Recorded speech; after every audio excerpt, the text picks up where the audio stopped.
have a basis for understanding how we got to this part. Leadership is a part of it. Instruction, having wonderful teachers who work in this district, having coherent systems that we're starting to put in place and just refining and getting better at. And part of the story that we're going to talk about today is 6th grade math. You all as a board made a very controversial decision a year ago. I was watching online, and I don't think we could have said then how it was going to turn out or what was going to come of it. But we know what our results are. We know anytime you make a change instructionally, you're always sort of bracing for a drop, because you're literally changing how people are doing their core work. But this board did a lot with our administration to plan the change, and it was a very important change to make. It was the right change. That's something we're going to dig into throughout this process. And I want to direct everybody to page 9 of the L3, because I want you to see how many years kids are in school before they take a quote high stakes test. So I want to have a conversation with you all about where we should be focusing and redirect you to what we wrote in our strategic plan. We said goal number 1, pre-K through 8. Look at this chart on page 9. Pre-K is not even on here. Let's add it, right? Pre-K when they're 3 and pre-K when they're 4. TK, K in some cases, all the way up. It's like 6 or 7 years kids are in school before we have a number that compares how they're learning to other school districts. Pre-K is a huge part of this report, and it connects to the idea of early literacy, because we know as parents that our ability to give our kids opportunities to learn and to grow academically pertain to the resources that we have in our home. In my home, kids are surrounded by books. I happen to like books. Myself and my spouse are educators. Got a whole lot of books in our house. That's great. And my kids benefit from it. You know, this spring we met with a lot of families in our community, families that live in North Central San Mateo, and they told me, we need more books in our house. What can you do to help us get more books in our house? So what does preschool do for a family that has limited resource in the home in terms of giving their kids books? It gives them a 8-hour-a-day program where their kids are going and connecting and learning and having, you know, our preschool classrooms have so many beautiful books and resources. So every time we give access, we're breaking that barrier down. And we're sending kids home with stuff from school, right? The other beauty in the equation is the connection that we make with the parents and the importance of that connection. So I wanted to start here on this page 9 slide and give the board an opportunity to vocalize your support for early childhood education, because we're going to get to it in the report. But if any member of the board wanted to register their support for early childhood education, I think your constituency wants to hear that.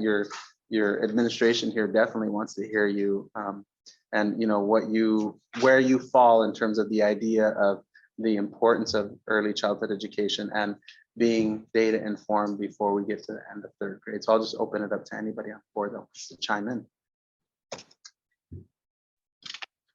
I'm happy to chime in first. Not all at once, not all at once.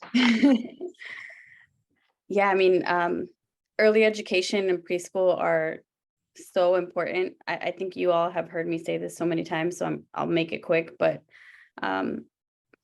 when I had my son, I was a student at San Francisco State, and so he was able to enroll at in the childcare there, and it was amazing. You know, as a parent, I learned from his teachers as well about his development, about how to support his development at home, and that is also what happens in preschool, right? And when my son was preschool age and we lived in this community, there wasn't room for us. We didn't have access to preschool here. We had to leave the area and find it elsewhere.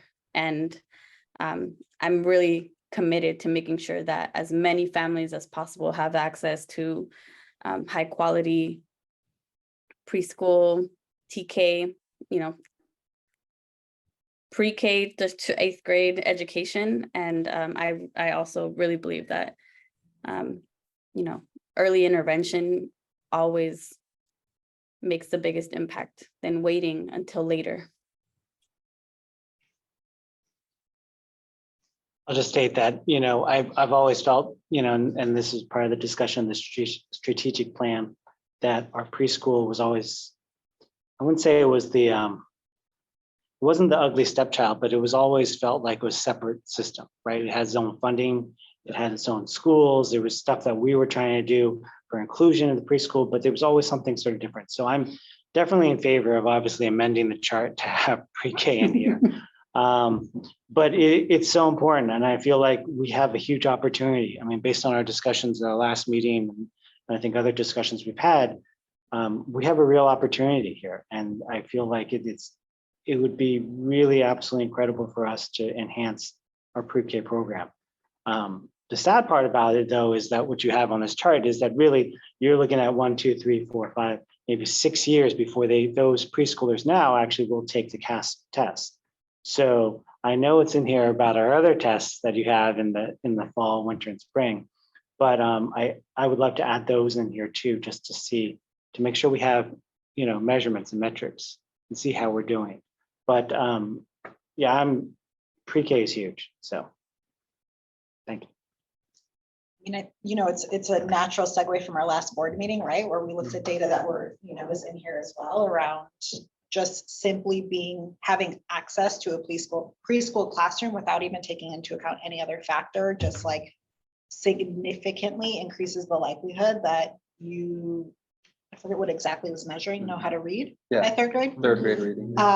Yeah, and it's just like an obvious, and so it's an obvious, I guess, segue, and it's an obvious thing that we should be talking about and thinking about. It makes sense that, it's really at the core of like all of the root causes, right? But like specifically called out, of course, in access to preschool and early literacy, but like arguably systemic interventions, right? It's like across all of this.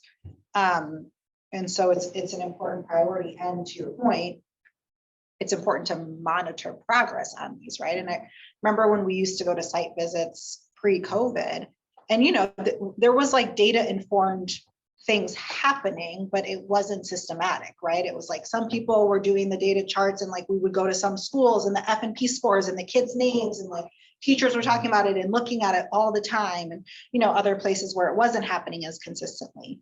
And the need to do like CASP is like one drop in the bucket in terms of like a larger picture, right? That we're trying to paint about how our kids are doing.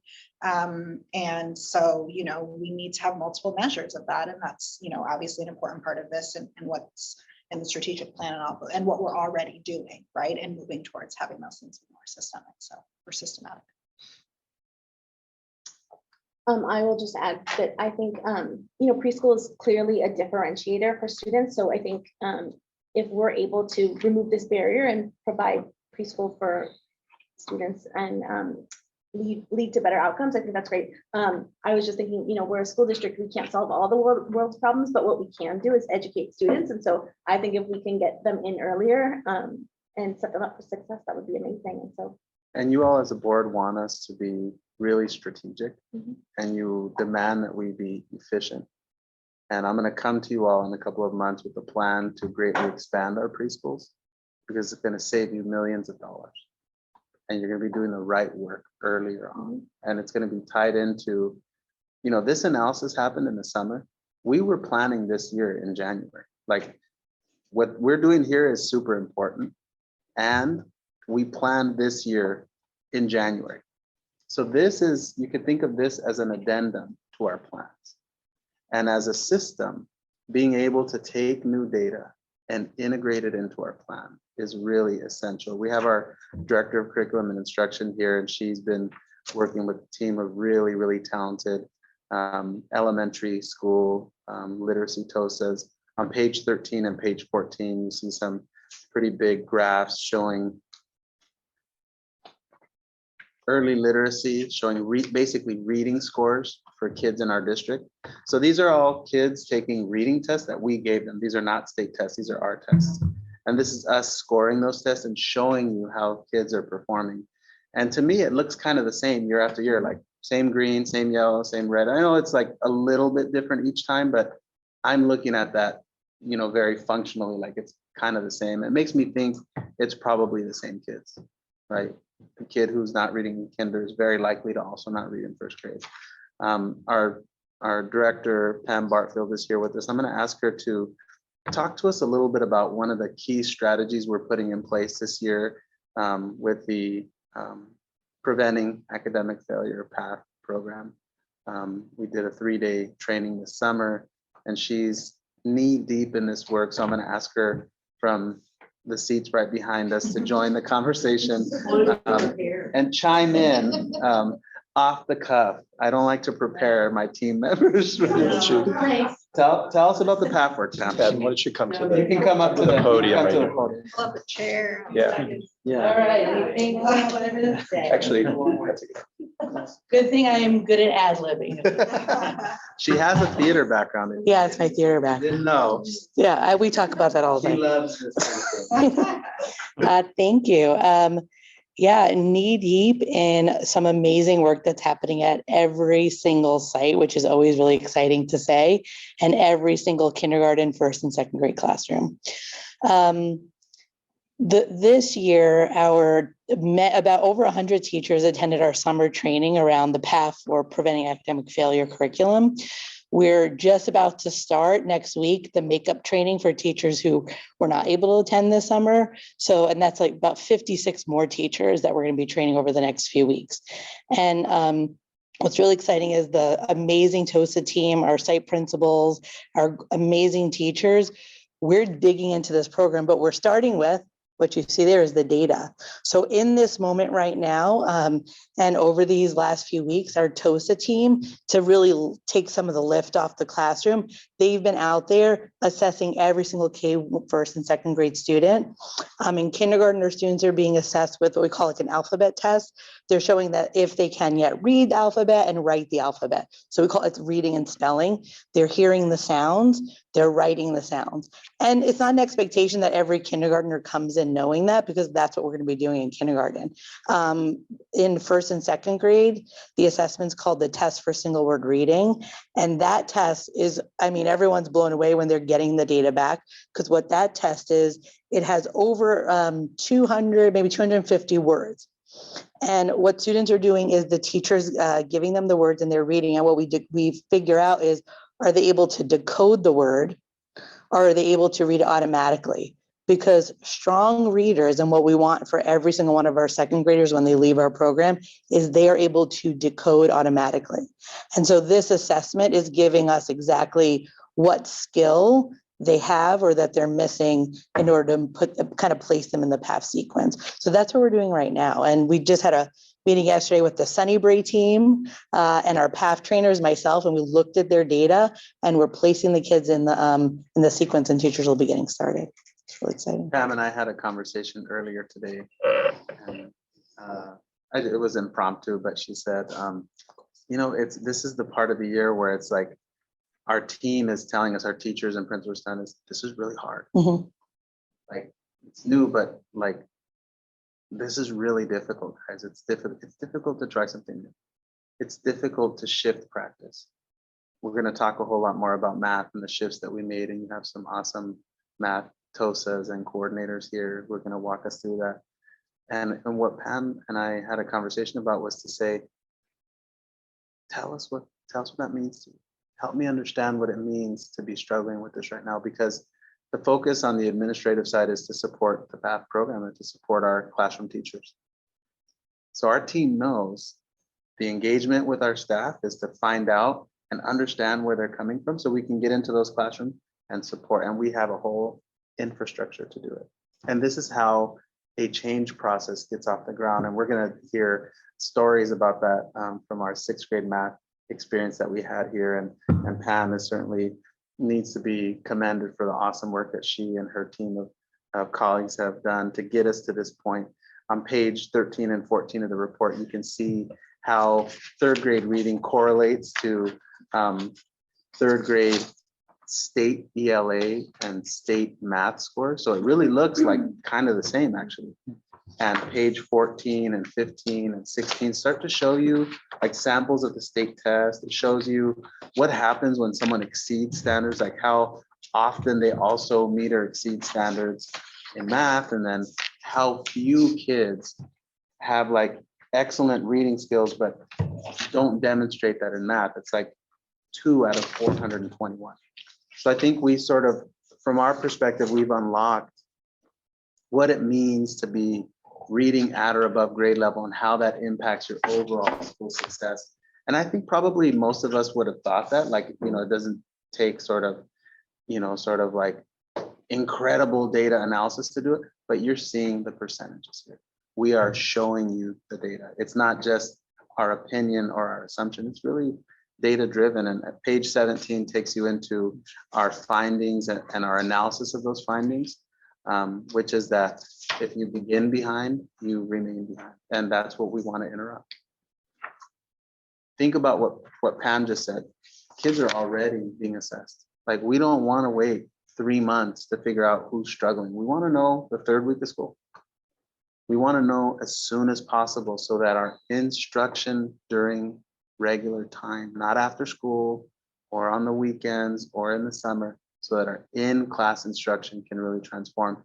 And then once you're able to demonstrate proficiency in ELA, it opens the door for you to be able to demonstrate proficiency in math. And as a team of school board members and a governance team, part of your responsibility, and one that you all, I think, have really shined in this role, is to set an expectation that's high, you know, where we're saying from the dais, you all as a board have said, you know, every group's data matters, right? You haven't simply accepted the district-wide data and said, you know, when you look at our district achievement, it's ahead of the state, like we're doing well.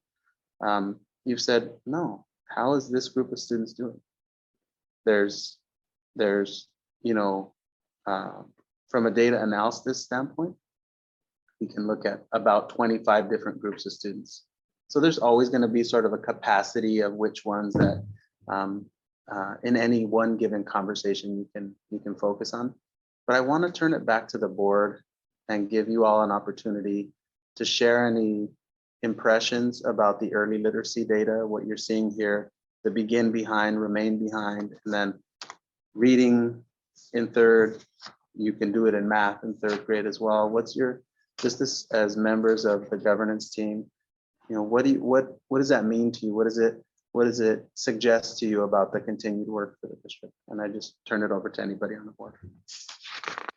I mean, what I think about when I'm looking at any of this data, and I've probably said it 1,000 times, but you know, this, like, our school systems are intended to produce this kind of data, right? Like, you know, you look at the history of American education, and it's intended to allow certain students to be successful and certain students not to be successful. And so when you're doing this work, you're fighting against a system that was intended to produce the kind of results that we see, right? And so it's hard and it's controversial and people change. Like, there's a lot that's behind those kinds of changes and actually disrupting these patterns. So, I mean, I think a lot about that, and I just think about the importance, one, of like having really good data, and then 2, doing something about it, right? Like, in a iterative way, because if you know after 3 weeks that certain kids are doing X and certain kids are doing Y, and you just sit on it, then it actually doesn't matter that you knew that, right? Like, you know that, so that then you're actually doing something about it in, you know, you're not waiting until you have cast data to say, oh yeah, okay, well, this is showing what I knew in August. Like, Waiting that's 5 years. Yeah, it's not actually helpful.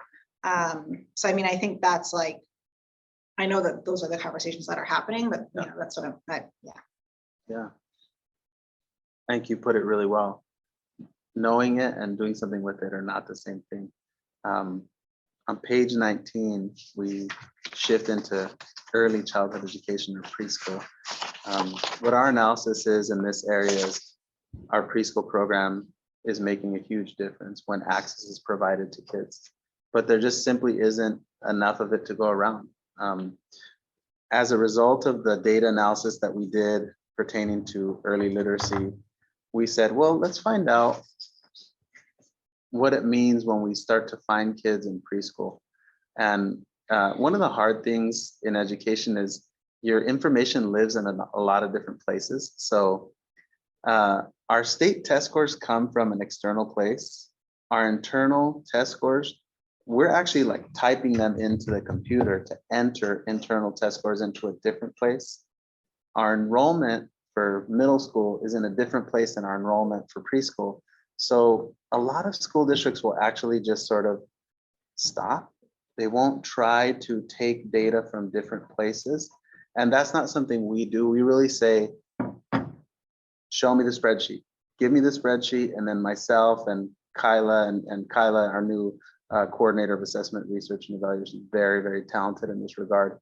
And actually our whole team of administrators is doing a course of study that we're teaching them how to merge spreadsheets together. And it's just excellent work.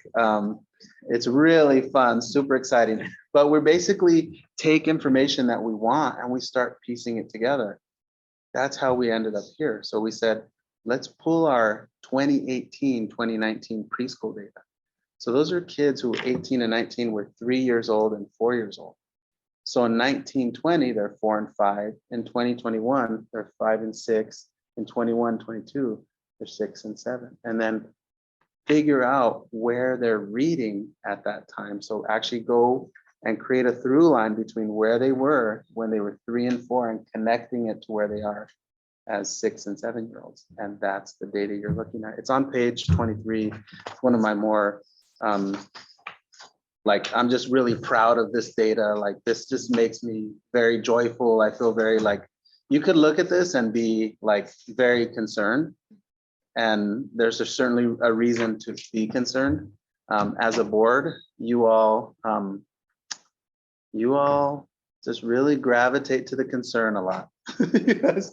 you guys as a board will always say, let's go and live in the concern. And I'm a little bit different. I'm like, okay, let's start with the positive. Let's really jump on the things we're happy about. And I'll never ignore the concern ever, but I just won't live there.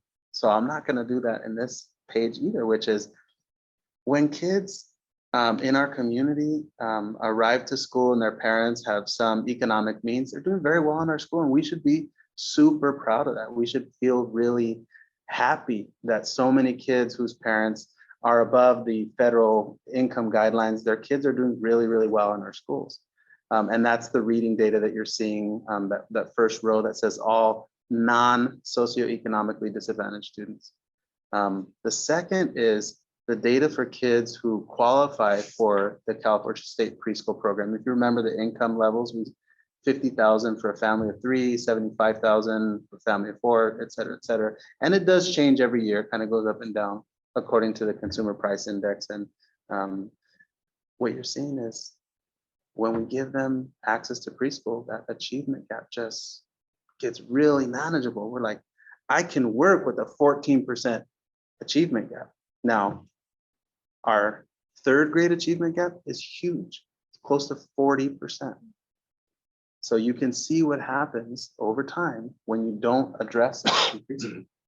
It grows and then it becomes exacerbated by the time kids get to high school age. Now look at the data for kids who qualify and don't go into preschool. There's the concern. There's the concern that I want to jump on is what you're looking at here is data explaining how to get to that point. I forwarded the school board an email earlier today about our, we got some great news. We were able to apply for a new grant for additional preschool dollars in the amount of about $145,000 that we just got the okay today. But I've also mentioned in other board meetings, and I'll remind the public and members of the board tonight, the state actually has a pretty big pot of money for preschool that no one's claimed. And we are going to plant our flag in there and say, we're open for preschool, guys. call on us like the eager student in class. I'm right here, teacher, call on me. Because every dollar that we can get in grant funding is going to go to educate one of the 11%, that group. Open up more of those programs. And throughout the pandemic, as you know, statewide and certainly in our district, enrollment is down, which means classrooms are available. So it's our opportunity to take this funding, capitalize on it. At the same time, we have a school board that, months ago called out pre-K as a priority. You all put it in your first goal for academic achievement. I want to give the school board an opportunity to, for a second time in today's meeting, register that support for early childhood education and maybe open it up to the public for any comments. If Peter's at his computer and wants to, at the board's direction, of course, return back to any public comment related to either the early literacy or to the access to preschool. President. Oh, sorry. Yeah. Okay, I just want to say, and again, I'm doing what you said that we always do, so I'm gonna own it. I'm gonna jump to the concern. So, we have kids in our school district that come to us or came to us as kindergartners and leave our district having been born and raised in the United States and still being classified as English learners, right? And I'm sure it would have been predictable, right? Right at the kinder, first, second grade level. So I'm really excited that this is how you interrupt that, right? This is how you interrupt that. And you have my full support on all of this. And just wanted to, I don't know, I guess it's not bad news, but it's the reality and this is the solution. So trying to end on a positive note here. And Trustee Corzo, I don't take it the wrong way. I always take it as, okay, they're being very clear about what they want us to focus on. So it's a good thing, but it's also very telling about the urgency that you have to board, right? And where that urgency is pointed. And then President Proctor, if you want to ask for a motion to return back to public comment, that would give anybody in the public a chance to chime in on the early literacy or the access to preschool. Sure. I was just going to say one thing. I think that this page 23 is very powerful, this data right here. And so I think, anyone that's on the fence about preschool, I think this is a great display of why it's so Join the important. team. Yeah. Join the team. Get on board. So anyways, I'm excited about it. But if anyone would like to. The only thing I was just gonna quick say is I think to your point, we have had this conversation in many one-on-ones around Diego going back years and digging into data. I just think the level of detail, which I know you and the team has gone back and combed through and made connections and right. Cause it's easy just to say, okay, we're going to just take our CASP data this year and draw some analyses. It's quite another thing to be we're going to go back 5 years and look at kids here and how they're doing here and drawing all of those connections. So I just appreciate that this is a much deeper analysis than it could have been. Right. And so we can have meaningful conversations about both what is going well and And the area for concern. Anything? Would you like to add anything or else we can go to public comment? We can go to public comment. It's fine. So Peter, can we check with public comment if anyone would like to? Absolutely. For those in the public that would like to make public comment now, please use the raise your hand functionality within Zoom and you'll have 3 minutes to address the board. Okay. Randy, go ahead. Hi, I think that this is really great news. This is a great way, and this is great analysis of the data, a great way to use the data. I echo Trustee Watkins' appreciation for leveraging data that could have been used this way a long time ago, but being able to leverage these data this way now. And just emphasizing that this isn't broadly in the world of education, especially in early childhood education, this isn't a new finding. This is something that is well known, right? And it's great that we can confirm that in our school district. But there's something also that Trustee Watkins has said that a couple of times now at the last board meeting, and then even in this meeting, about the quality of the preschool. And I think that it should be mentioned that the quality of the California State Preschool Program is verified by the San Mateo County Office of Education, and there are programs for supporting that. And from my knowledge of that, the program that Carrie Hazelton runs at the school district is actually a very good quality program, and nothing should take away from the quality of the program that is run by our school district.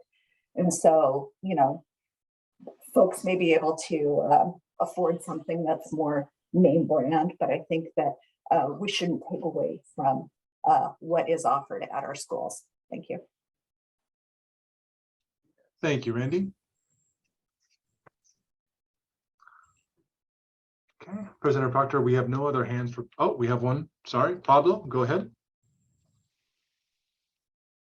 Hi, everyone. Just wanted to pop in and say thank you. I'm watching the meeting and the convening, and I find this workshop and this session really important. And I would hope, I don't know how many other people are on the line, but I hope that's hundreds, if not dozens of people. I think this is a really important conversation.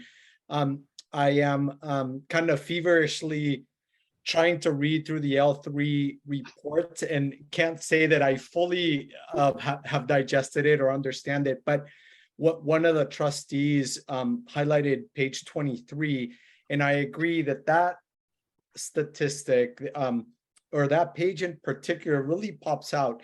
And it's an important finding, because what it does is that it highlights a counterfactual and really makes the point of just how important early school education is for children, because it shows you with and then the without.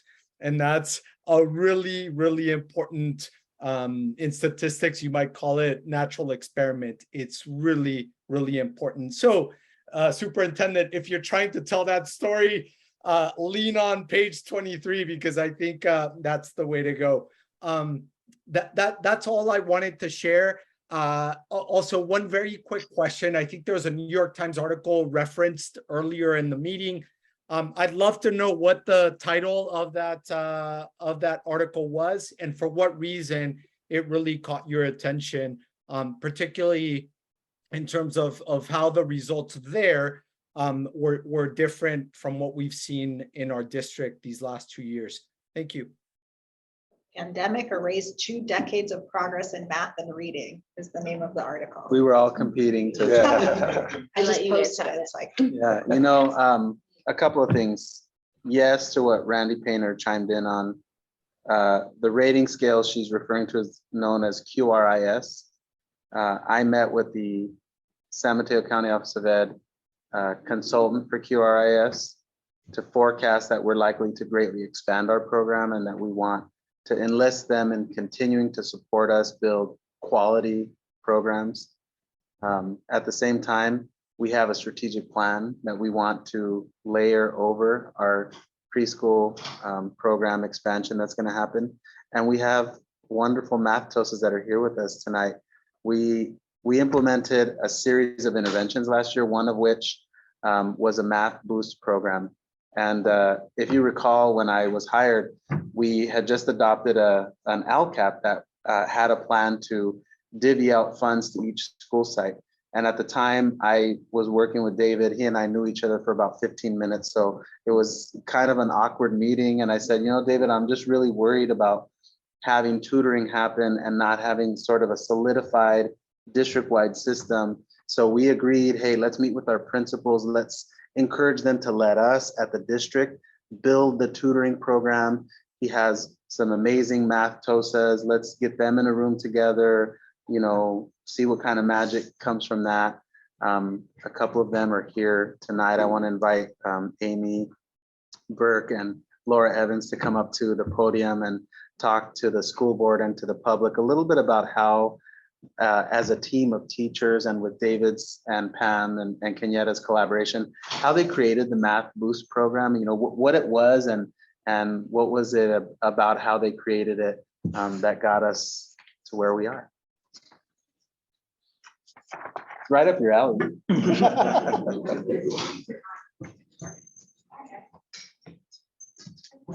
Okay, absolutely. Hello, my name's Amy Burke and I am the math coordinator. And last year I was working more with the K-5 team. So I'll speak first about the K-5 Boost program, and then I'll turn it to Laura, who's been working with our middle schools. And so our Boost program came up as a need. We saw that we had students when we used what we refer to as the dipstick of our common formative assessments, and we pulled the dipstick out and saw that some of our students are not learning. They're not showing what they know about the mathematics. And so we used that to get an initial read of which of our students across our district might need some additional support to accelerate their learning and to get to grade level standard. So we at the elementary, on the elementary side, we said we've got many students that need an extended learning opportunity. This is our Math Boost. And so our TOSA team, which was last year 3.3 people dedicated to this work, we designed a curriculum for 12 sessions that were after school for 6 different grade levels. And we asked our teachers across the school sites who might be interested in offering this extended support to students. And we were overwhelmed with, not surprised, but overwhelmed with the number of teachers who were interested in doing something just a little bit more to support our students.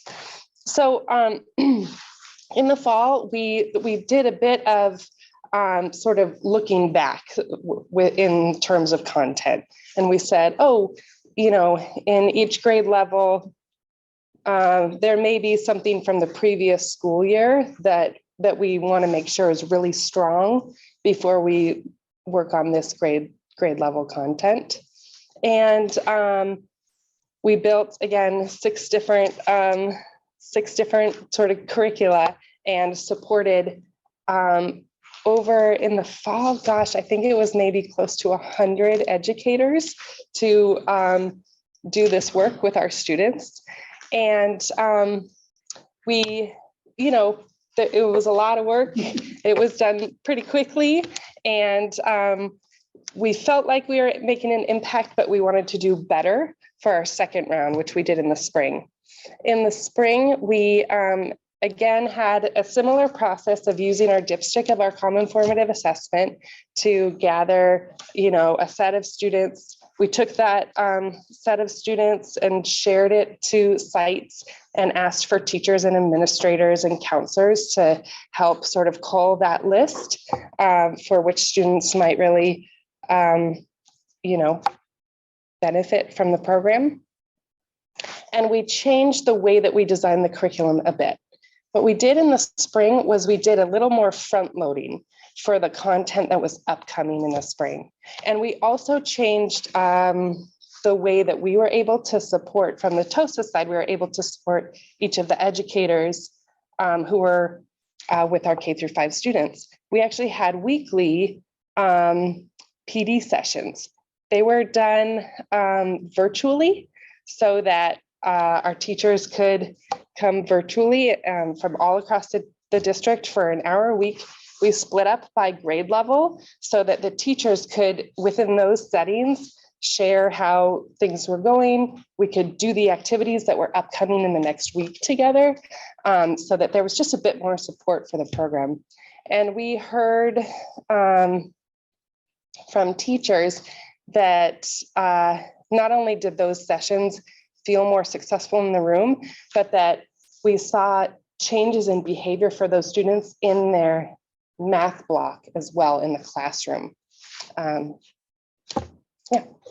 And middle school went down a very similar route in that we had 4 TOSAs who were actually teacher TOSA hybrids.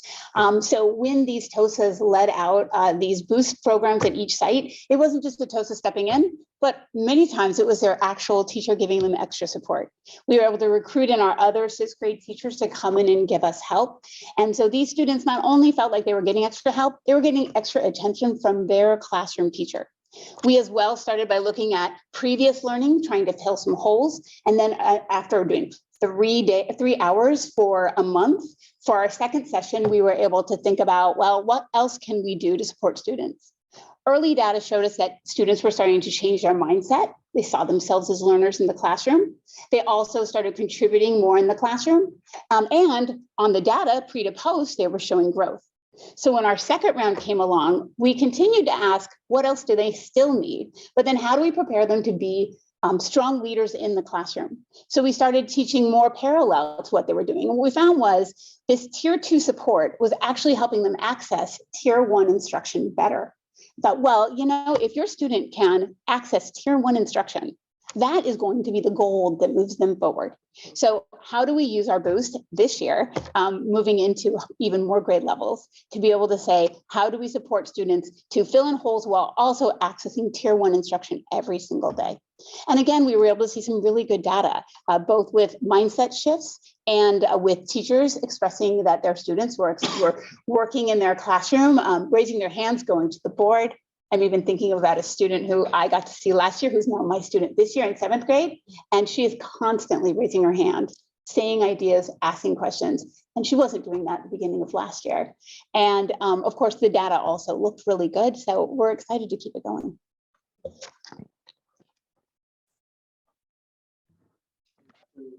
Two experts in their field,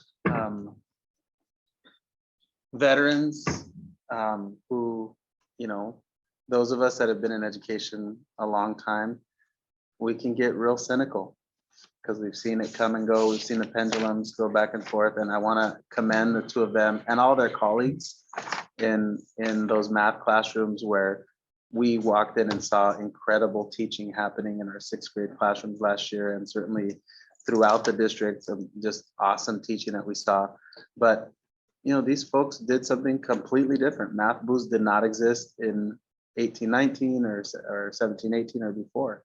And they really went into that, like looking in the mirror over and over again and say, wait, how do we do this better? Why should we do it this way? Wait, let's create time and space for teachers to come in and talk to us. David, part of your leadership in the Ed Services Department is to bring these really smart, experienced, talented educators together and then give them the structure to work together as a team. Talk a little bit about how Amy's work and Pam's work and Kenyatta's work, because Kenyatta was a key part of the 6th grade and middle school strategies we used last year. Talk a little bit about how you lead that group and what you want to see them doing together to address these achievement gaps. Sure. Well, there's Laura mentioned something really important that I think was a learning from the board's aware of. You know, we've had TOSAs and coaches in the classroom, supporting classrooms for several years, but this move to have classroom-based teacher leaders actually supporting the work, I think is an important, because it grounds that coaching. And I know I'm trying to figure out with my set of students what exactly they need. And that makes me sharper, even as a veteran and experienced and expert, as Diego described, these 2 and others are. It makes them sharper in their support of other teachers, but also setting up the structure where we have an opportunity for teachers to go in and provide observation time and feedback We're doing because of what we learned, Kenyatta Cook, our director of curriculum instruction for middle school, is setting up very similar pattern for English language arts and for history social studies this year. So that idea that we're grounding teachers with coaching support, but with fellow colleagues who are wrestling with the curriculum at the same time, that would be one piece. I do know one of the things that we should acknowledge about, and I think Ken, you mentioned this very early on, about sort of the energy behind seeing a plan and seeing data that supports the plan, is that people hear about that and they see that this is a district that has an intention, that has a focus. And I was talking with Amy about this earlier. We have to think about, we created all this need for math teachers last year when we created this shift, and we filled, again, math positions are hard to fill at the middle school level, and we filled all of them with equity-minded, highly talented teachers. Unfortunately, away from other districts, but they came to us because they heard what we were accomplishing. And so just, I want to endorse that, like our role in creating program. Let me chime in there. Yeah. You and I talked about this. We held a board community, a Café con Diego event at Audubon week and a half ago. And I was presenting to a group of 35 very engaged parents. And one of the dads in the audience was raising his hand. He said, I want to chime in here. We were talking about the district's very overt public way of expressing how we're changing our reading instruction, just to sort of capitalize on what David's talking about in terms of people are hearing about this. People know that we're doing this work because we're using a lot of strategies to convey this publicly. He said, my spouse and I have moved to Foster City. We're not from Foster City. We were living in a nearby town. And my wife is an educator, he said. And she wanted our children to grow up in a community where the school district was invested in using top tier literacy instructional strategies. We sold our home and we purchased a home in Foster City so that our children could learn how to read in this district. Now, after this month, everyone in this community and outside this community is going to know what we're doing with math, because I want to assure you, there are plans in paper that look great.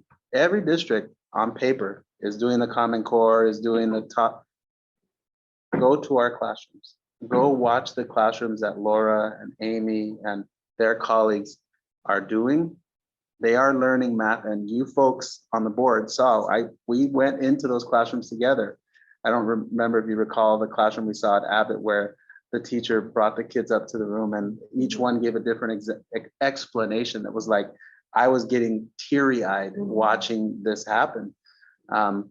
It's not on paper for us, it's real. It's actually happening in our classrooms. On page 32 and 33, this is, again, the concern is how do we make this achievement and this growth apply to all our schools?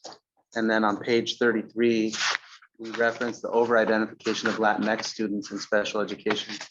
We show the 2021 data.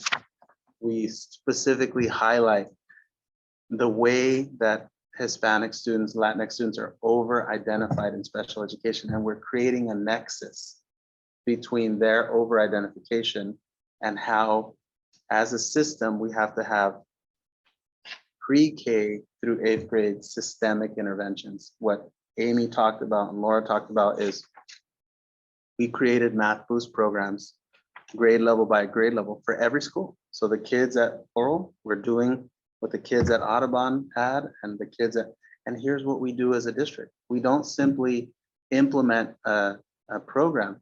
We check to see how it turned out. We go that extra step to check to see how it turns out. Shara and I had a conversation earlier this week, and I said at least 40 times in the last 2 years, you've made a statement, something to the effect of, how do we know it's working? What are we doing with that information? Who's not benefiting from it. And she has it memorized better than I do, but she said 40. I think I've said it 200 times. Because that's where she lives, is in that recursive, just go over it again. How are we doing? I don't know if you all saw the press release that the state of California put out. State Superintendent Tony Thurman announced that he is putting a $27 million program in place to make Footsteps of Brilliance accessible to all children 0 to 3rd grade. This is a program we initiated last year. We put into place, there's on page 34, there's some data showing what happens when we pull our community service specialists into the conversation and get them on the phone with our families, helping them with internet access, explaining the programs. Our 4 Title I schools, Laurel, Sunnybrae Park, and Lead are doing absolutely awesome job of utilizing the program, and we want to see that. On page 34 and 35, you're looking at district data related to Boost, what Laura and Amy just talked about. We went to see how many kids that took the program actually were able to move into nearly meeting or exceeding standards, because when we picked the kids for the program, we specifically chose kids who were the furthest behind. We didn't, you know, some districts will choose kids that they will refer to as like bubble kids or the kids closest to it. We didn't do that. We said, who needs the most help, and let's pull them into a program. So it's possible that a child that's like really far behind moves up, but doesn't really show on the test score data because there's these cut scores. We have that data too. So we look at the data, we get all happy. We had a meeting a couple of weeks ago, the math team, and we're just like really jazzed about it.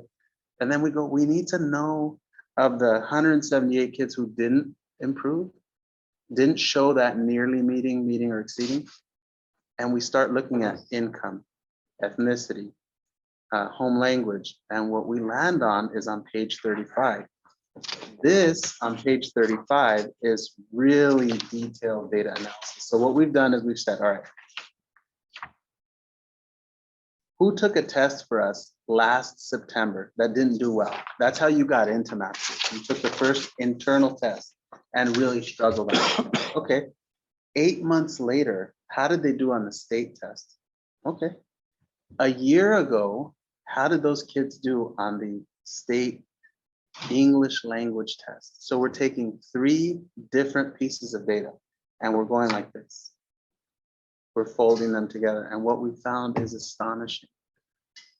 Kids with what they refer to as well-developed language skills benefited tremendously from Boost.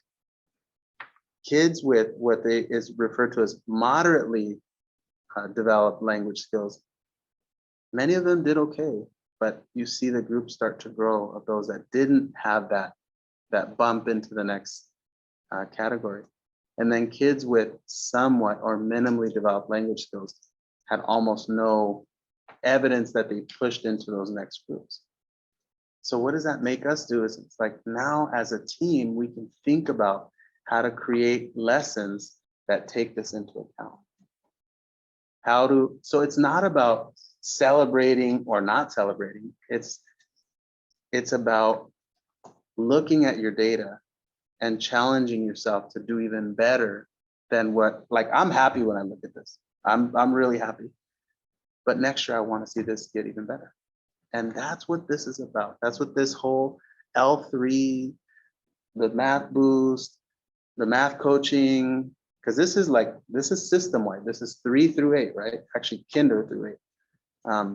I want to give the board an opportunity and also open it up to the public for any comment to chime in on what you're seeing here with systemic interventions. You've got the district initiates a reading program that then the whole state of California is going to follow our lead.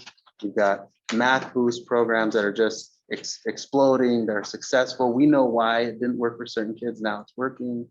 And then you've got some community service specialists who are getting on the phone with their families and making connections and helping families get access to the programs that we buy. So I'll turn it over to the board and then at some point inviting the public. As well.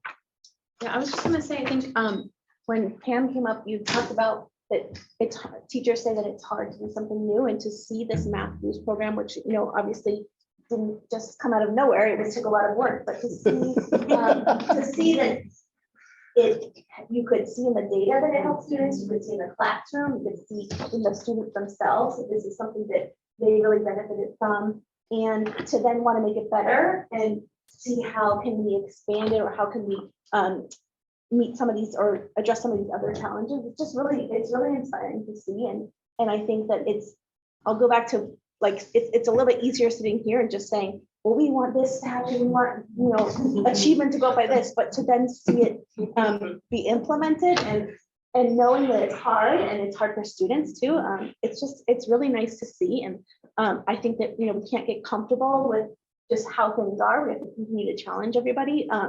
But it's awesome. And I didn't really know too much about this, the community, what do you call it? Community service specialist. But I think that is amazing too, that we're reaching out and helping people get access to things that are offered, but maybe not everybody knows about. So I'm really excited. And I think that the fact that the state is following our district, or that other districts are following our district, I think it's amazing and exciting. You talked to Superintendent Tony Thurman to, just timed, right?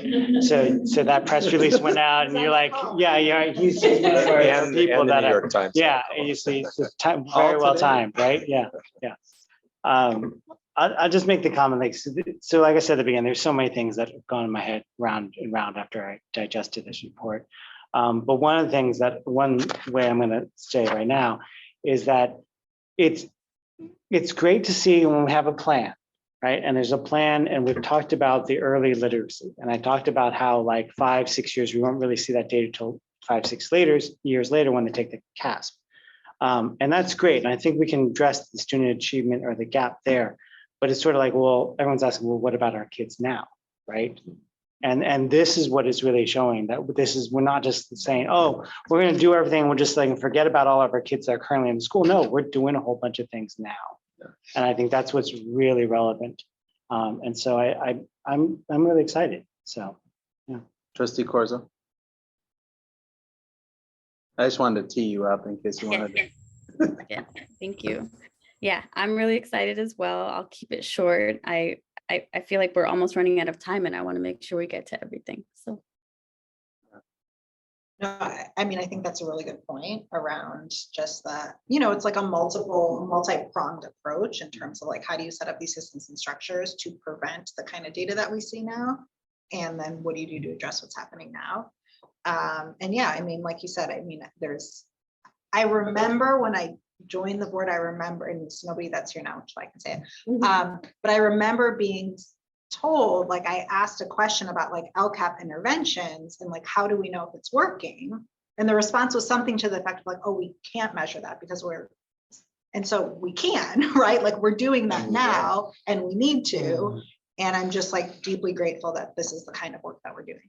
And we're going to transition into looking at really closely in our 6th grade data. We're going to invite our 2 math colleagues to come up and transition right into that. I want to give the public a chance if you want to, Peter, if you're Before we do that, I just thought of something else I wanted to add real quick. Yeah. Yeah, I think this is like a good example of, sometimes, like, there isn't data, but you're hearing stories from people, right? And that data doesn't exist to prove that those stories are happening at a larger scale. But sometimes that just means that, like, you have to go and prove that it is or isn't happening, right? You don't just, like, end the conversation there and move on and say, it can't be happening, or make assumptions. It's important to have the right info. So yeah, thank you. Okay, Peter, can we just check if there's any public comment at this stage? Absolutely. Any members of the public that would like to make comment, please use the raise your hand functionality within Zoom now, and you'll have 3 minutes to address the board. Okay, Randy, go ahead. Hi all, it's me again. Of course, this topic is very, very engaging to me, so I'm going to be weighing in. But and I'm sorry that Trustee Watkins isn't there for to hear this, but I have to really shout out that she has been what she mentioned about tying outcomes to LCAP and pushing the need for strategy. You know, I've been right there since the beginning when she joined the board, and can attest that she has been making that request. I also have been asking for, hey, where's there a strategic plan? And I'm so happy that that Superintendent Ochoa has made that happen, and that this board has supported him in that and has approved it. And just a lot of gratitude to Trustee Watkins for repeatedly making that request for tying goals to data and goals to outcomes. So thank you. I don't know if you heard that, Shara, but thank you to Trustee Watkins. And so I also wanted to call out the other commenter, Pablo, I didn't catch his last name, had pointed out very eloquently the you know, the counterfactual experiment that was done. I mean, this is observational data, right? But it is a nice counterfactual that can be done in an observational setting with the preschool data. And just kind of, I guess, teeing it up for the math TOSAs that will be speaking. But you know, this is really interesting, and this goes back to tying goals to data, right? So we've had an influx of money with the pandemic, with relief funds, and there's been a lot of money spent on these interventions, right? So with the math boost, and there's been the homogeneous math, and there's been the intervention with the teacher coaching. And so I'm curious, like, and there's no reason to just implement one intervention at a time, right? There's a need, we throw everything that we can at it, but then how are you then going to go back and try to figure out, okay, so what were the things that really made the difference? And longer term, how are you going to know which things worked? What are the effective strategies? And just kind of, I'd encourage your thinking and addressing those things. Thank you very much. Thank you, Randy.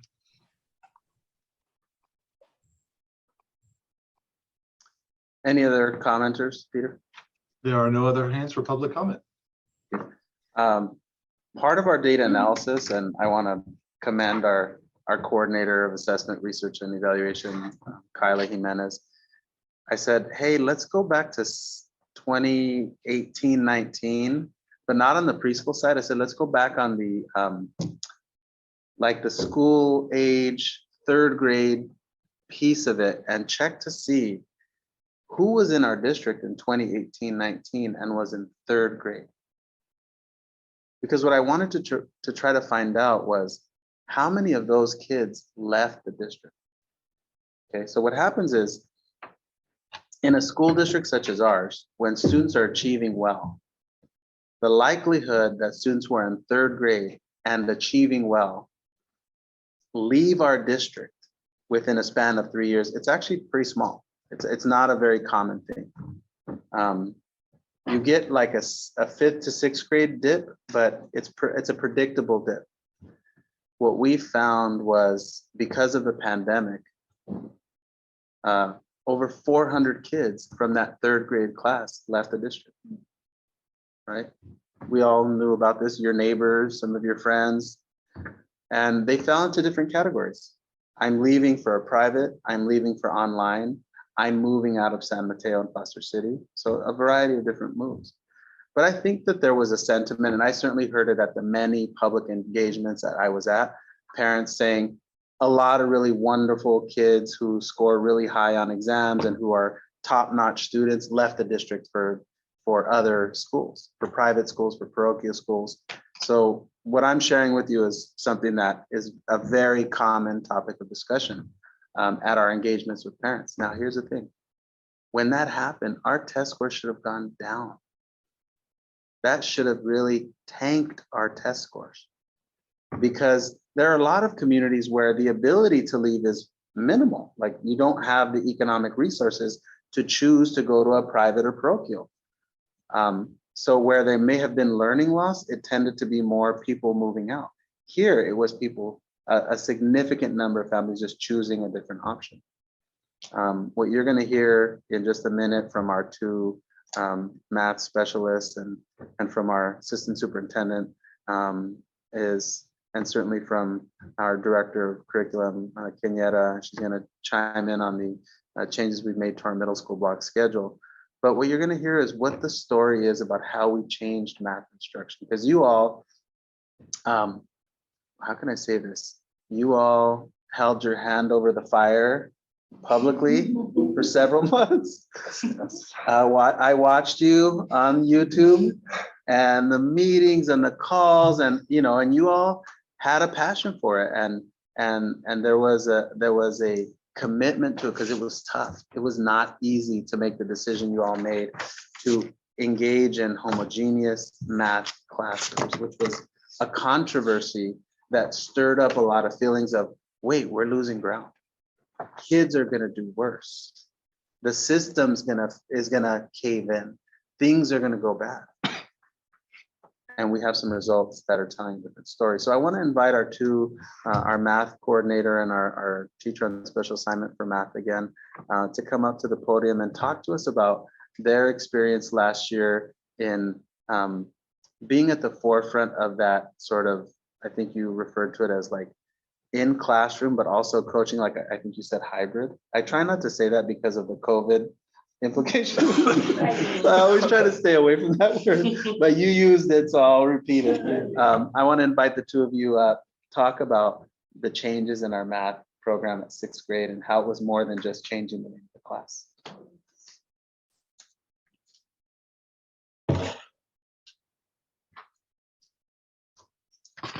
So again, Laura Evans. I'm going to take you back about 4 years ago. We had two TOSAs, math TOSAs in our district who were managing K through 8, and they had to do a lot of clerical work to make the program run, right? So that was the majority of their time. We had a pathways at that point, and that as well took a lot of time. So, and also if I were to comment on the middle schools, we were 4 separate islands plus a K-8, so like a small middle school. And we didn't collaborate. We barely knew each other. So when you gave us the opportunity to have more TOSAs and do this work, we knew that having TOSAs wasn't enough. It had to be quality work. So we started, of course, at the 6th grade level. We created pathways that we believe will also, first of all, give every student the opportunity in the 6th grade level to learn from each other and reach their highest potential and have a vision of what algebra can be. And then we also have a pathway that allows students who want to get into algebra 8th grade, they can choose it. It's no longer a door to them. But pathways, again, aren't enough. We also have to ask ourselves, how do we make a really powerful math classroom? It starts by not teaching them. It starts by asking, what's a high ceiling? What is content that all kids should have the opportunity to attain? But then you don't just teach to the high ceiling. You ask yourself, how do I lower a floor and allow for lots of access? So we had a teacher, coach, not hybrid, at each site. And these coaches, again, in the trenches, collaborating across site and talking about, okay, what is our curriculum telling us?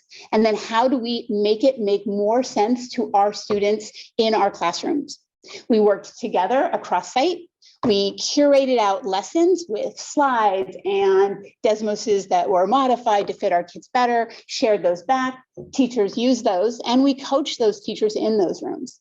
Then we asked ourselves, okay, how do we find out how students are doing day over day? So we had exit tickets, common formative assessments, rubrics to grade them on.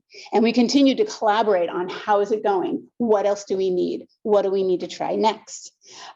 So I'd say that we really focus deep on how are students making sense of the mathematics they're doing?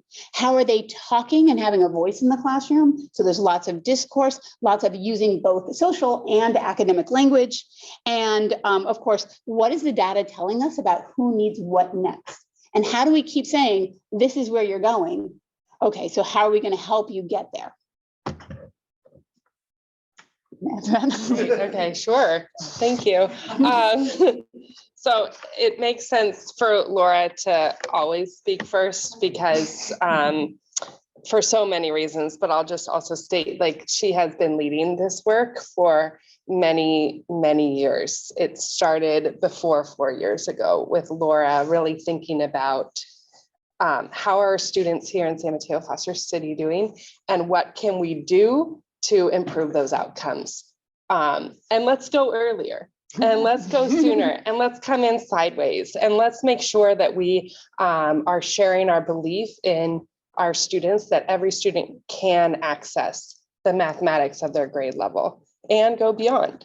And so I just wanted to I know this embarrasses you, but I mean, she's been leading the charge. So I'm always going to let her speak first with that piece. But I want to also share just a bit more of the story. You mentioned that we created our heterogeneous Math 6. That was a policy decision which this board approved. There was also some work around adopting a stronger math curriculum than we had previously at the middle school. Our current math curriculum offers, there's an online component which allows for modeling of the mathematics and real-time feedback to students. When we can point to things and use a visual, it allows for us to have a discussion. When we have students speaking and making sense of something, their learning is deeper. So the curriculum really matters. And that is also a piece that we put into place at the same time. We reduced class sizes last year as well in Math 6. We brought in a teacher coach at each site, which did mean that we increased FTE to the middle schools. And we went out and we were able to recruit highly qualified, excited, equity-focused math credentialed teachers to fill those spaces. And I think that really helps to bolster up the already amazing community of teachers that we have here. Because it's focused on a vision that everyone's bought into. What else did I want to just make sure I shared? That there were these elements of the collaboration structure that we put into place that, again, we're expanding upon and putting in place for 7th and 8th grade this year. And that is, just to state it again, maybe with different words, there's this math lead for every grade level now at all 4 of our sites. These math leads are teaching their own classes, and they're supporting in all of the other, for example, 7th grade classes at their particular site. They're in the room and they're coaching, and they're sometimes modeling a lesson. They're always available for reflecting and refining with the teacher, because that's where the shift in practice can occur. And those leads meet across the district. So we're really putting in a system for collaboration. Those leads meet across the district every week. And then they also take that conversation into their department level meetings, so that we're working at different levels, engaging and expanding on those conversations to impact student outcomes. We also had professional development that we were able to offer last school year that was really focused around common formative assessments, which were the curriculum embedded common formative assessment was new also last year. I don't know if you've heard all the new things that we were doing last year.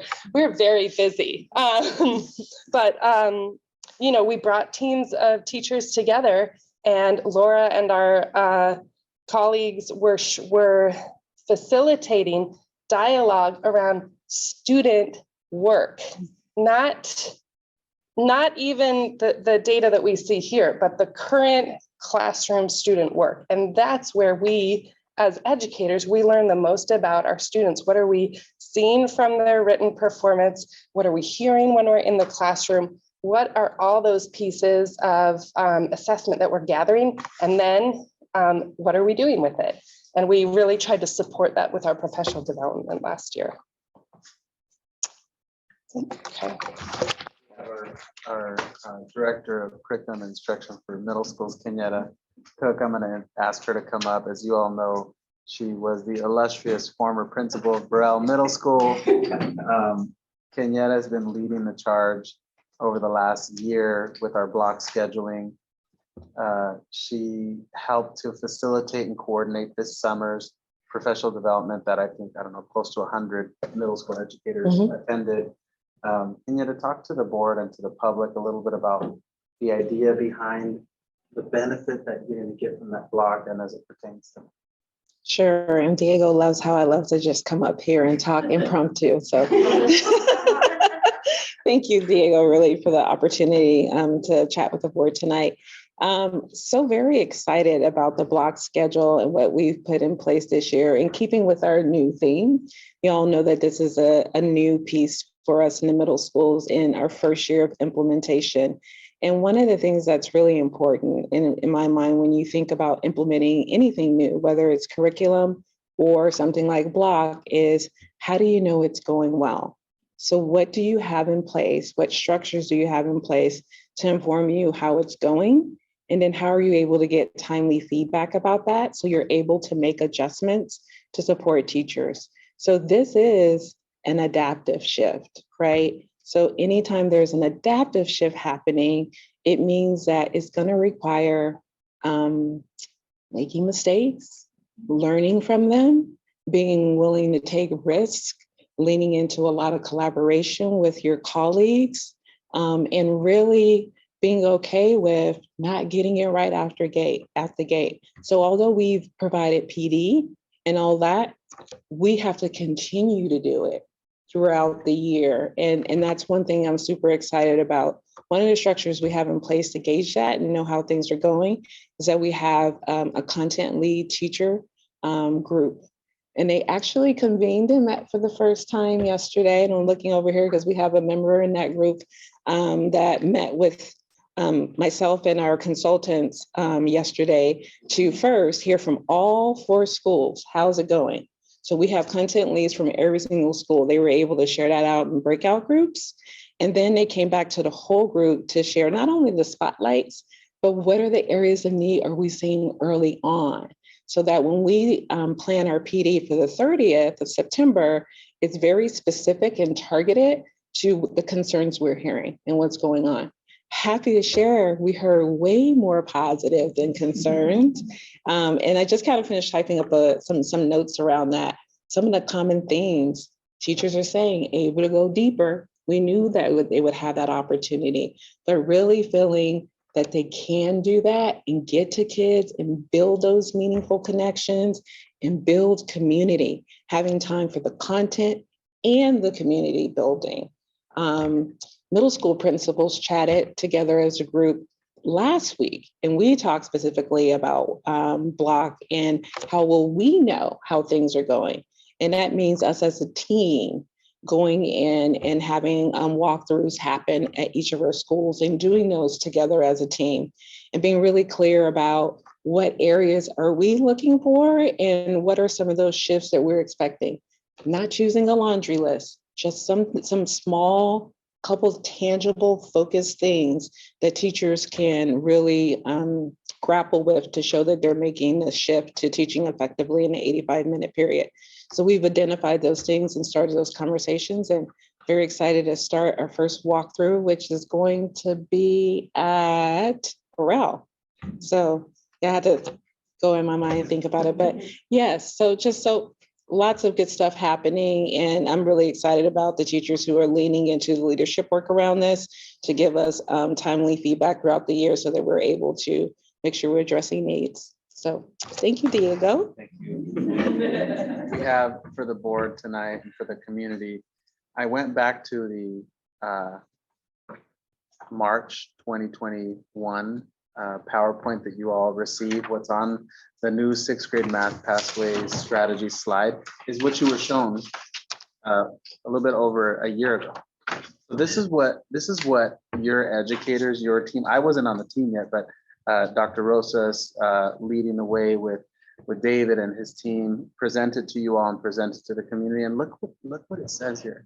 It was sort of hard to hear this during those meetings because of how much was going on, but they were sort of laying this out ahead of time. And now you have the data. You have test score data for English learners, students with special needs, African-American students, Asian students, white students. I want the board to have a conversation about these results.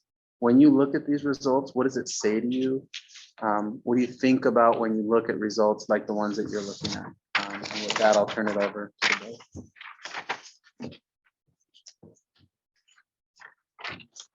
Happy to start. if nobody else wants to.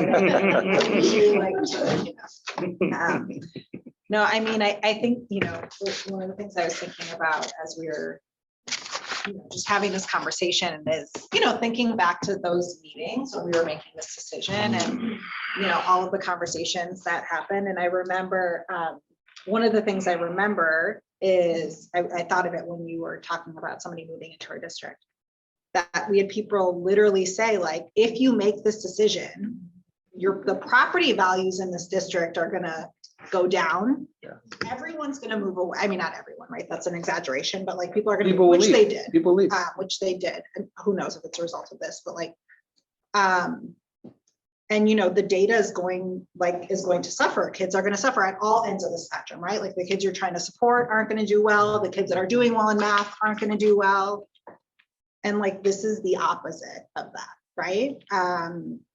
And, when I think about that, it's like, it's not about who was right or wrong. Like, that's not what this is about, right? It's not about politics. It's not about any of those things. Like, it's actually about what leads to better outcomes for our kids, which is what this did, right? And it was a policy decision, but we were able to make the policy decision, going back to like what you all said was going to happen in order to make this work, right? Like, we have incredible teachers, which we already knew. We're going to have coaching support.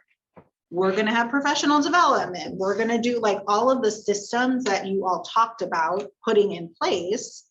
That allowed us to make a decision to say, like, this is something we're going to do because all these things are going to happen. And then you did all of them, right? And then this happened.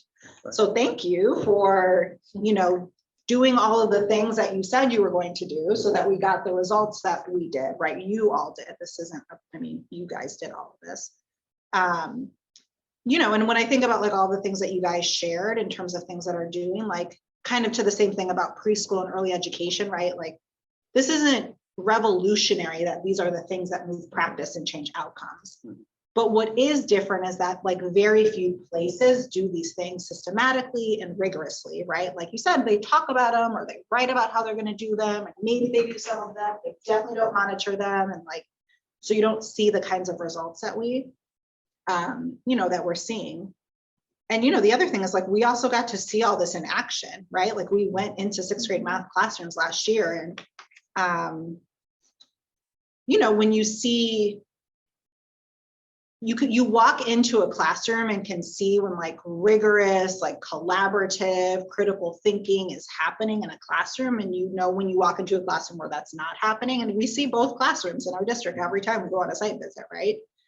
But every single 6th grade math classroom we went into was like, like, this is where you want your kid to be going. Like, this is the kind of environment. I don't have kids in the district yet, but like, this is the kind of environment I want them to be in, right? Like, these are the kinds of classrooms that when I was teaching, I hoped I was creating. So, it's definitely a testament to everyone and to the work. And, again, like as with everything, there's obviously still work we need to do in terms of like closing gaps for kids. We all know that. But when I think about like the New York Times article, for example, one of the highlights of it was kids that were behind fell like so much further behind, and kids that were ahead fell behind. Not as much, but still fell behind. What we're seeing for some of our subgroups, not all of them, but for some of our subgroups, is that wasn't the case, right? That they actually improved, which is definitely Pre-pandemic. Right, pre to post-pandemic, right. And so it's, that's huge, right? Like that's huge. And we see those gains even more in some of our 6th grade subgroups. So I I just, I think we're definitely on the right track here. Like when I talked about before, systems and like making changes to systems, right? Like this was a huge change to a system that was benefiting a lot of kids in our district and really not working for a lot of kids in our district, right? And like what we see is now it's working for our kids in our district and it still continues to benefit the kids that were benefiting before, right? It was benefiting all. Yeah, yeah. Trustee Corzo, you were, working in tandem with the rest of the board to make this decision. It was a hard decision to make. It was an unpopular decision. It brought a lot of things to the forefront. Talk about your reaction to the decision and now the outcome that we're looking at. That's the first step in a multiple year process of us getting kids at grade level. Yes. Whew. Shar kind of brought up how, I think there was a lot, how do I say this? This became a very divisive issue in our community. It created, it created division and it did become political, right? We had folks, other community leaders in our cities holding sessions about this without ever having spoken to one of us previously. And there was pressure from the community. And I very early on said that I essentially felt like this is what we needed to do, and was even specifically called out in one of these community meetings for saying that, right? Because I wasn't listening, but I was listening. I was listening to our teachers. I was listening to Laura and Amy. I remember meeting with them one-on-one for over an hour and really digging into this and doing my homework. I remember Laura's, over a year that she spent on our equity task force and having that trust that if she was pushing this forward, it was absolutely going to help kids. And I felt really strongly about that. And I understood where the concerns were coming from folks in our community, but I felt like there was so much more to gain than to lose for all kids, right? All means all. And that's what we see here now. And so I'm really grateful that, that difficult decision led us to this place. And I'm excited to see like the multiple, like the impact over years, right? Because it can only improve from here is my sense. And I'm so grateful to our teachers and to our staff who were willing to, make the suggestion and put us in a position where we had to make, where we had to take these difficult votes.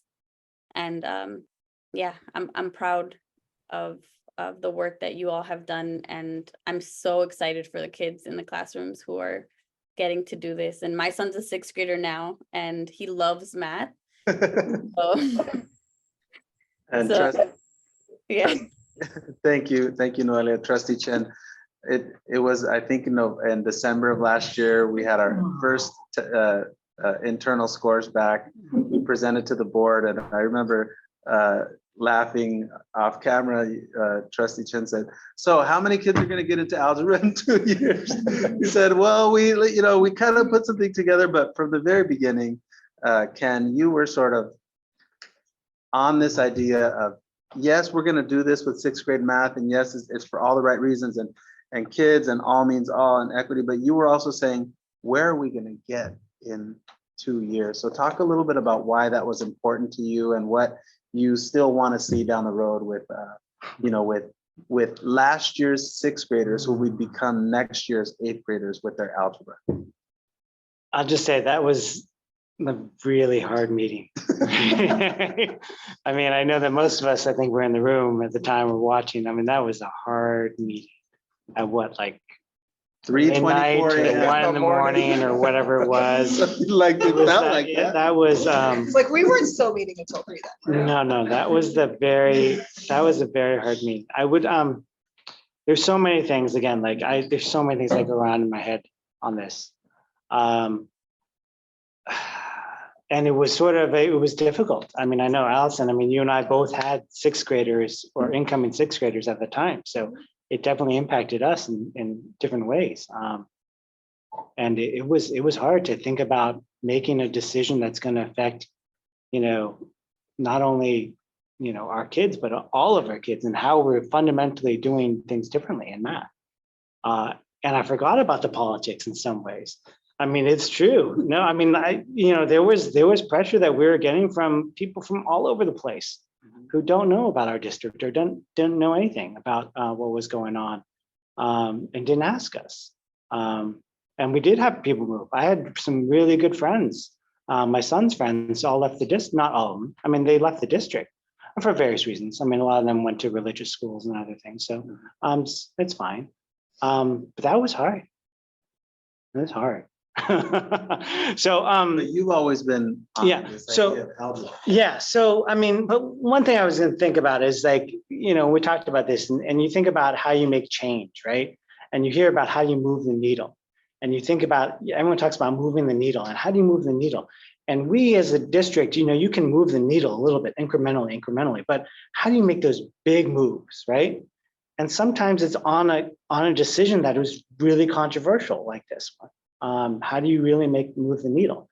And how do you know you did it, right? And the data here shows that we were, we were right. I mean, I think what it came down to, and I remember saying that, is like trusting the staff. I remember saying that I trust, I hear this, what we're having was a public trust issue, because of course that happened right after sort of bringing people back from the pandemic and everything. We're in hybrid, going from distance learning. There was a lot of mistrust. And so the issue is like, how do we do this? And then this comes along. And so there was a lot of mistrust. But I remember saying, like, I trust staff, I trust, where we're going, and I believe where it was going, but that was hard. But going to your original question is, it's about algebra, right? We had a lot of comments about, oh, you're taking away advanced math. I'm like, well, what are we taking away, right? The issue is that we're still getting kids to algebra. And the idea, and we're talking about algebra for all who's ready.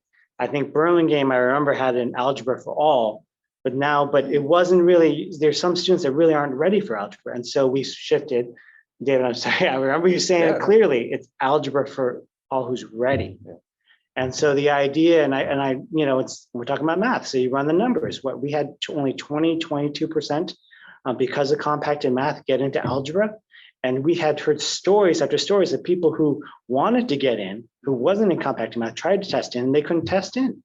Or people who weren't supposed to be there, and then they didn't succeed. And so how do you go ahead and bring that in with, I remember your presentation clearly about with the scientists and the astronauts and the engineers, and you want everybody to do that because you can link it to algebra. And so, but if we only had 22% of our then sixth graders or eighth graders get into algebra, that's a whole lot of kids that aren't getting there. So how do we do it, right? And so the idea, and I kept asking the question of like, okay, what are we gonna do? How many kids are gonna get to algebra now, right? And with that shift, you're making now, I mean, what are the projections, right? It could be, instead of 22%, it could be as maybe 50 to 70% of kids, depending on if they choose to go into that. And I think that was a big thing, giving the students choice of whether they want to do that. So I don't know, sorry, go ahead. President Proctor, you hit the gavel on your first meeting as the board president last December, and you approved the recommendations for the strategic plan. At the time, if you remember, that was where we had the big presentation here from the 40 folks. And then the next meeting, we sat down and we thought about it. Then the next meeting, you all as a board approved strategic plan goals, sent me back with a team of people to create the strategic plan. A couple months later, new strategic plan. A month later, LCAP, L3. You've had a very busy presidency as the board president. You have all this. You've heard what your colleagues have said. What does it mean to you to look at data that's really telling a story about a very important change that happened that was really built from the viewpoints of our educators and the strength of our educators and connecting it to the strategic plan and the analysis we're doing in the L3. Talk to the community and talk to our educators just about how, like, what you think about all this, the strategic plan, the L3, the math changes, and how you feel about all that work happening. Yeah, so I think, well, what I've learned is that we have really great leaders in our school district, and when you have the right people in the right places, it makes it really easy to trust everybody and know that everybody's in this together. And I will go back to the math and just, remember that I did not vote yes, but it was because it felt rushed and fast and scary to me. But at the same time, once we make a decision and we move forward, we as a team together, we get behind things, and I'm really pleased to see what's like taking place over this past year with 6th grade math and just looking at all the data and knowing that we're all kind of like rowing in the same direction in every decision, and decisions don't always come easily. We're not always going to agree on the same thing. But when we put students first and all students first, we succeed. And who's really going to succeed are the students, and they're going to be the ones that go and come back to the community later, and they're going to be parents that have students that will then come through our district again. So remember that San Mateo-Foster City School District was a place that they felt confident in their learning and that they thrived, and they'll just feel really good about it. So I think that trusting our leaders and trusting our educators is something that it can be scary, especially if you're not an educator like myself, but we're all in this together and we're all here for the same reasons. You and I talk quite a bit about this work, and you share with me, some of your profession and, the work that you do. And there are actually a lot of parallels and how we're in a different field, but there are a lot of parallels to how we're taking a very professional approach. There's a person seated right behind me. I've referenced her a couple of times during this meeting, and I'm going to ask her to address the board for a minute and talk about the immediacy of the data analysis that we're doing in the district. She sent an email to principals about 4 hours ago that I want her to reference. It's just super relevant. It sort of gives a perfect picture talking about our reading scores and what that system is and how principals are going to access it and when the data was collected, to give the public an idea of, like, this isn't just a flashy report. This is like, we're doing this every day. And I would like the public and the board to hear from Kyla about the work that's already happening as we're like 10 days into school. Are you one of those teachers that gave lots of pop quizzes and stuff? Everyone on their toes. Everyone pressed me for the what's the plan? What's the agenda? I said, Just be ready. You'll be there. We'll have a very open flowing conversation. And look she's going to be fabulous. Oh, good evening. Thank you for this opportunity. I actually, when you asked me, well, the email I sent 4 hours ago, I'm like, oh, which one? Which goes to the immediacy of it, because what reality is, when I came, I'm real new to the Bay Area, came in July 1st, started July 15th, real quick. But for me, when it comes to data, it has to be immediate. If we're going to give an assessment, we're going to do an assessment. The results and stuff need to get back to the staff immediately, because if we wait 6 months, 7 months, why are we giving the test? It's a useless thing. So example is right now, all our K1 and 2 are given the path assessment, and all our 3rd through 8th grade are giving the reading inventory. So they started giving it at the beginning of this week, and we're already starting to get results. So today, that email, for example, went out. This is how many students you've got going. Our data analysis, Eleazar Santos, is even started analyzing that data and how many of our students are within each of those benchmarks. So the goal is, by next week, when we finish it on September 9th, that data is in every single teacher's hands. And the teachers who've already put the data in can already see those reports. So it's immediate. We're moving. And when he said that, I was like, okay. Right. Thank you for that. And I think everyone in this room knows we had an incumbent to Kyla's position, Cameron Lewis, who just incredible. One of the strongest educators I've worked with in a long time. He's wonderful. He got taken to another district, so we'll just have to show him all our wonderful work from over here and text him. But he set up a really wonderful structure that Kyla has continued to work on. You have strong principals, you have incredible teachers. You all adopted equity-focused strategic plan goals that resulted in students in this district making gains that are far ahead of the industry standard. The New York Times is telling you as much. When the state releases the full data, we're going to update the L3 to have the pretty blue graphs with the circles and the big numbers. This is all data we're, as in this team, is producing. When the state officially launches it and shows it, we think it's somewhere between 12 and 15 days from now. This is going to look a little bit different because it's going to have some sharper, cleaner graphs that are going to get inserted into it. The analysis will stay the same.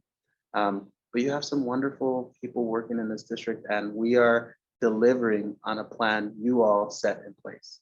This is not our plan. I did not decide what the goals are for this district. You all did. And you all are connected to this community. You're equity focused, and the results are that children from all backgrounds are benefiting greatly from the system that you all have set up.